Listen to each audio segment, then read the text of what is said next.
You know, my first speculation is we're leaving, we're out of here, and we're out of, you know, Harris and any adjoining counties. But, you know, this case is so hard to predict to begin with, so it would be foolhardy to even try to make speculations, predictions. It's too early right now. Does the family have faith that a jury can get it right? Oh, absolutely.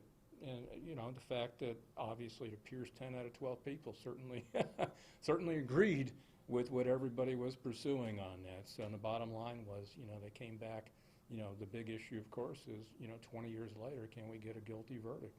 And they came back rather quickly, considering everything. So the issue, again, is, you know, bottom line is, on a mistrial of this proportions and going with punishment, I am sure the first things that are going to be said is, you're going to be deciding punishment on someone who's been convicted of first-degree murder. That's a fact. Can't take that away. So. In all of your years covering trials here, have you ever seen anything as unusual as what happened today? Never. Never. I mean, no one has. And certainly I've been 27 plus years, I've never seen anything like it. What does that speak to, you think? I mean, you're not the only person to say that this is bizarre or it's the first or I haven't seen anything. What does that mean in a greater context? You know, I've always said it's very difficult to get 12 people to agree on anything in this day and age. And certainly what happened today certainly proved that adage once again.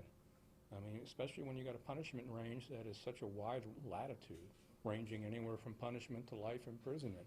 Trying to get 12 people to agree on something, it's not a simple and easy thing. And certainly we feel for the jury members. We certainly respect, you know, what they went through. I am sure they are emotionally drained, as are Belinda's family and friends right now. Going back to the bond issue, have you spoken to the Lucas family about that possibility? We've been all bantering that around, the potential possibilities on that. And again, it's just speculation right now. And since, you know, right now he's no bond. Bond's denied. Certainly that will change in the foreseeable future, and we'll deal with that when that comes. I guess the question is, though, if he is hypothetically released on the bond, what kind of impact would that have on the Lucas family? Sure, it's going to be detrimental. Like I said, you can't imagine having a convicted murderer released on bond. I mean, I don't think it's happened before, and to my knowledge, hopefully it'll never happen again. So we'll all deal with it. You know, when the time comes to it, request the highest possible conditions as possible. But again, you know, if you've got a family that's willing to fork over bond money, then you should also have the money to hire your own attorney instead of having taxpayers pay for an attorney. So that will be another issue that we'll look at as well. So if you can afford to get them bonded out, you can afford to hire your own attorney. Now, his attorney said technically he's not convicted, he was found guilty. It's a matter of semantics, matter of definition. Okay. He was convicted of first-degree murder. Just hadn't been sentenced yet, that's all. Bottom line. So basically you got to look at it, he was convicted, we're just waiting sentencing. The only difference is we're going to do sentence in March of 2020 instead of next week. And the family, it has to hurt. Oh, sure, it's like a gut punch. They've been on such a roller coaster of emotions, of highs, lows, highs, I mean, the up and down. Sure it does. Well, and speaking to Brandon's question, I'm sorry I didn't cut you off. He was saying, what does this mean in the context as a whole? But, like, what does this say about the case view? Because to the family, obviously, it seems pretty cut and dry, right? They feel there should be, like, I think for most reasonable people, it was cut and dry, and obviously it was when the jury came back and convicted him.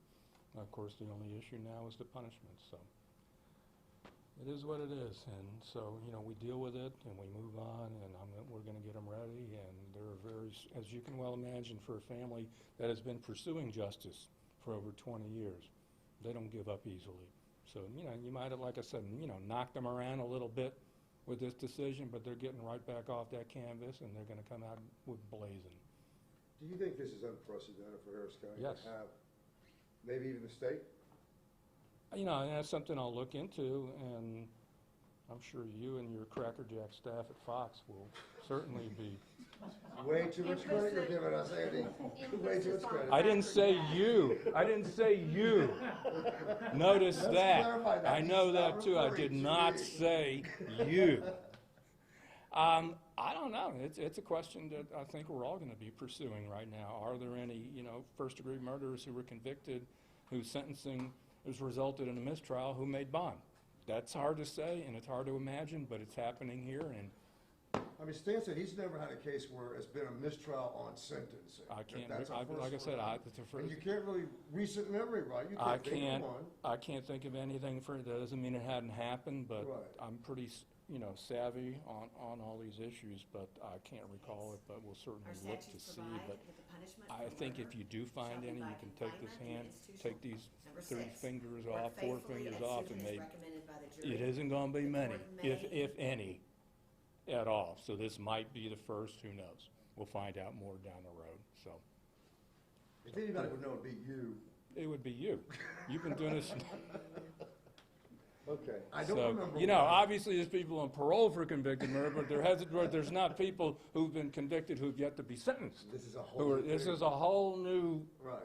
like I said, and everything has happened in Belinda's case, that's never happened before, continues to Yeah. happen, and we continue to see that. But this family, trust me, they are tough, they are resolved, and they're gonna work through this, and they're gonna be back better than ever. So we appreciate you guys, and thanks for everything. You were Thank right you. on Jody area. Thank you, see?